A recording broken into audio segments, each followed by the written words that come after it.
ଗଙ୍ଗା ନଦୀର କୂଳରେ ଥିଲା ଏକ ଛୋଟ ଗାଁ ରାମପୁର। ଏଇ ଗାଁ ତାର ସବୁଜିମା ଓ ଶାନ୍ତି ପାଇଁ ପ୍ରସିଦ୍ଧ ଥିଲା। ଗାଁରେ ରହୁଥିଲା ମୋହନ, ଜଣେ 30 ବର୍ଷର ଯୁବକ, ଯିଏ ତାର ମଜାଳିଆ ଜୀବନ ଓ ଚଟପଟେ କଥା ପାଇଁ ଜଣାଶୁଣା ଥିଲା।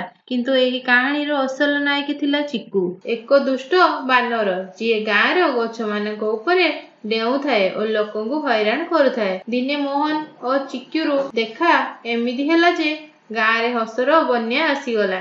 ଏହା ହେଉଛି ସେମାନଙ୍କ କଥାବାର୍ତ୍ତା ଓ ଝଗଡ଼ା ହସ ମଜାର କାହାଣୀ। ମୋହନ ଓ ଚିକୁର ପ୍ରଥମ ଦେଖା।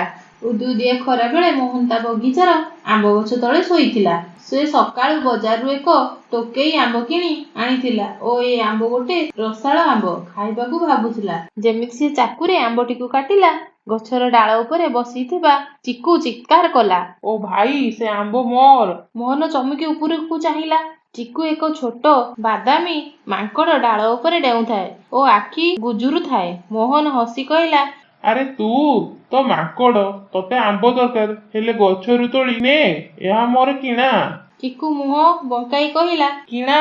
ଅରେ, ଏ ଗଛ ମୋ ବଗିଚା, ସବୁ ଆମ୍ବ ମୋର। ସେ ଗୋଟେ ଡାଳ ଭାଙ୍ଗି ମୋହନ ଆଡ଼କୁ ଫୋପାଡ଼ିଲା। ମୋହନ ହାତରେ ଡାଳଟିକୁ ଧରି ରାଗରେ କହିଲା, ଏ ଦୁଷ୍ଟ ମାଙ୍କଡ଼, ଏହା ମୋ ବଗିଚା, ମୋ ବାପା ଜେଜେବାପାଙ୍କର। ତୁ ତୋର ଚୋରି କରିବାକୁ ଆସିଛୁ?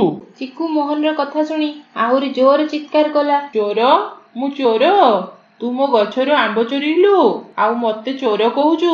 ସେ ଆଉ ଗୋଟେ ଡାଳ ଫୋପାଡ଼ିଲା, ଯାହା ମୋହନ ମୁଣ୍ଡରେ ବାଜିଲା। ମୋହନ ରାଗରେ ଲାଲ ହୋଇଗଲା। ସେ ମାଟିରୁ ଗୋଟେ ଛୋଟ ପଥର ଉଠେଇ ଚିକୁ ଆଡ଼କୁ ନିଶାନ ଲଗାଇଲା। ଏବେ ଦେଖ, ତତେ ଶିକ୍ଷା ଦିଏ। ପଥରଟିକୁ ଚିକୁ ପାଖରେ ହାୱାରେ ଚାଲିଗଲା। ଚିକୁ ଜୋରରେ ହସି କହିଲା, ହା ହା ହା, ତୋର ନିଶାନ ତ ମୋ ଜେଜେମାଙ୍କଠୁ ମଧ୍ୟ ଖରାପ। ମୋହନକୁ ବହୁତ ରାଗ ହେଲା, କିନ୍ତୁ ଚିକୁର କଥା ଶୁଣି ତାକୁ ମଧ୍ୟ ହସ ଆସିଲା। ସେ ଚିକୁ ତଳେ ରଖି କହିଲା, ଆଚ୍ଛା, ଚାଲ କଥାରେ କଥା ସମାଧାନ କରିବା। ତୁ କହୁଛୁ ଏହା ତୋ ଗଛ, ମୁଁ କହୁଛି ମୋର। ଏବେ କଣ କରିବା? ଚିକୁ ଡାଳରୁ ଝୁଲି କହିଲା, ମାମଲା କର। ଅଧା ଆମ୍ବ ତୁ ଖା, ଅଧା ଆମ୍ବ ମୁଁ ଖାଇବି। କିନ୍ତୁ ପ୍ରଥମେ ତୁ ମତେ ଗୋଟେ ଆମ୍ବ ଦେ, ମୁଁ ଭୋକିଲା ଅଛି। ମୋହନ ଗୋଟେ ଆମ୍ବ ଚିକୁ ଆଡ଼କୁ ଫୋପାଡ଼ିଲା। ଚିକୁ ତାକୁ ହାୱାରେ ଧରି ଏକାଥରେ ଅଧା ଆମ୍ବ ଖାଇଗଲା। ମୁହଁ ପୋଛି ସେ କହିଲା, ବାଃ, ଏ ଆମ୍ବ ମୋ ଜଙ୍ଗଲଠୁ ବି ଅଧିକ ସ୍ୱାଦିଷ୍ଟ। ମୋହନ ତାକୁ ଥଟ୍ଟା କରି କହିଲା, ଜଙ୍ଗଲ? ଆରେ ତୁ ତ ଗାଁର ଗୁଣ୍ଡା। ଜଙ୍ଗଲରେ ତ ସିଂହ ଚିତା ରହନ୍ତି, ତୁ ସେଠାରେ କେମିତି ରହୁଛୁ? ଚିକୁ ମୁହଁ ବଙ୍କାଇ କହିଲା, ସିଂହ ଚିତା, ମୁଁ ସେମାନଙ୍କୁ ମଧ୍ୟ ଦୁଇ ହାତ କରିଦେବି। ତୁ ଦେଖିନାହୁଁ ମୁଁ କେତେ ଜୋରରେ ଡେଉଁଥାଏ? କହୁ କହୁ ସେ ଗୋଟେ ଡାଳରୁ ଆଉ ଗୋଟେ ଡାଳକୁ ଡେଇଁଲା। ଭୁଲରେ ତଳେ ଖସି ପଡ଼ିଲା। ମୋହନ ଜୋରରେ ହସି ଗଳିଲା। ହା ହା ହା, ଏହା ତୋର ଜୋର, ମାଟି ଚାଟିବାର ସ୍ପିଡ ତ ଭଲ। ଚିକୁ ରାଗରେ ଏକ ମୁଠା ଘାସ ଫୋପାଡ଼ି ମୋହନ ଆଡ଼କୁ ଫୋପାଡ଼ିଲା। ଚୁପ୍ କର ମଣିଷ, ମୁଁ ଖସିନି, କେବଳ ମୁଁ ଟିକେ ଅନ୍ୟମନସ୍କ ହେଇଗଲି। ଏବେ ଦୁହିଁଙ୍କ ମଧ୍ୟରେ ଠିକ୍ ଠାକ୍ ଝଗଡ଼ା ହେଲା। ମୋହନ ଗୋଟେ ବାଲ୍ଟି ପାଣି ଉଠାଇ ଚିକୁ ଉପରେ ଛପ୍ ଛପ୍ ଫୋପାଡ଼ିଲା। ଚିକୁ ପୁରା ଓଦା ହୋଇଗଲା ଓ ଚିତ୍କାର କଲା, ଏହା କଣ କଲୁ? ମୋ ଲାଙ୍ଗୁଡ଼ ଓଦା କରିଦେଲୁ। ସେ ବଦଲା ନେବାକୁ ଗଛରୁ ଗୋଟେ ଆମ୍ବ ତୋଳି ମୋହନ ଆଡ଼କୁ ଜୋରରେ ଫୋପାଡ଼ିଲା। ଆମ୍ବଟି ମୋହନର କାନ୍ଧ ଉପରେ ବାଜି ରସ ତା ଲୁଗାପଟାରେ ପଡ଼ିଗଲା। ମୋହନ ଚିତ୍କାର କଲା, ଏବେ ଏହା ମୋ ନୂଆ ସାର୍ଟ ଥିଲା। କିନ୍ତୁ ତାପରେ ସେ ଦେଖିଲା ଯେ ଚିକୁ ତାର ଲାଙ୍ଗୁଡ଼ଟିକୁ ଶୁଖାଇବାକୁ ଚେଷ୍ଟା କରୁଥାଏ ଓ ଅଜଣା ହାବଭାବ କରୁଥାଏ। ସେ ତାର ଲାଙ୍ଗୁଡ଼ଟିକୁ ପବନରେ ହଲଉଥାଏ, ଯେମିତି କେହି ନାଚୁଛି। ମୋହନର ରାଗ ହସରେ ବଦଳିଗଲା। ଆରେ ତୁ ମାଙ୍କଡ଼ ନୁହେଁ, ଡ୍ୟାନ୍ସିଂ ଷ୍ଟାର। ଚିକୁ ମଧ୍ୟ ହସି ଜବାବ ଦେଲା, ହଁ, ଆଉ ତୁ ପାଣି ଫୋପାଡ଼ିବା ଷ୍ଟାର। ପାଣି ଫୋପାଡ଼ିବା ଷ୍ଟାର। ଚାଲ ଏବେ ବନ୍ଧୁତା କରିଦେବା। ଝଗଡ଼ା କଣ କରିକି ଲାଭ? ମୋହନ ଓ ଚିକୁ ଏବେ ହସି ହସି ଏକାଠି ବସିଗଲେ।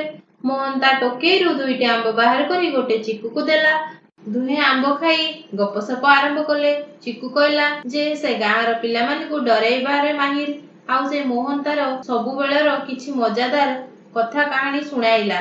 ଗାଁରେ ଲୋକ ଏତେ ଦୂରରୁ ଏହି ତାମସା ଦେଖୁଥିଲେ। ମୋହନ ଓ ଚିକୁକୁ କଥାବାର୍ତ୍ତା, ହସ ମଜା ପରି ଗାଁକୁ ହସେଇ ହସେଇ ଲୁଟପାଟ କରିଦେଲେ। ପରଦିନ ଠାରୁ ଚିକୁ ଓ ମୋହନର ବନ୍ଧୁତା ଗାଁ ପ୍ରସିଦ୍ଧ ହୋଇଗଲା। ଚିକୁ ଏବେ ପ୍ରତିଦିନ ମୋହନ ବଗିଚାକୁ ଆସୁଥାଏ ଆଉ ମୋହନ ତାକୁ ଗୋଟିଏ ଆମ୍ବ ଦେଉଥାଏ। ବଦଳରେ ଚିକୁ ତା ଦୁଷ୍ଟାମିର ମୋହନର ମନୋରଞ୍ଜନ କରୁଥାଏ। ଏହି କାହାଣୀ ଆମକୁ ଶିଖାଏ ଯେ ରାଗ ଓ ଝଗଡ଼ା ଯେତେ ହେଉନା କାହିଁକି ହସ ଓ ବନ୍ଧୁତା ସବୁ ଅସୁବିଧାକୁ ସହଜ କରିଦିଏ। ମୋହନ ଓ ଚିକୁ ସେମାନଙ୍କ କଥାବାର୍ତ୍ତାରୁ ହସରେ ବଦଳାଇ ଅନେକ ବନ୍ଧୁତାର ଆରମ୍ଭ କଲେ। ଜୀବନରେ ଯଦି ହସିବା ଓ ହସେଇବାରେ ଶିଖିନେବ ତେବେ ପ୍ରତିଦିନ ଏକ ନୂଆ କାହାଣୀ ସୃଷ୍ଟି ହୋଇପାରେ। ରହିଲି, ନମସ୍କାର।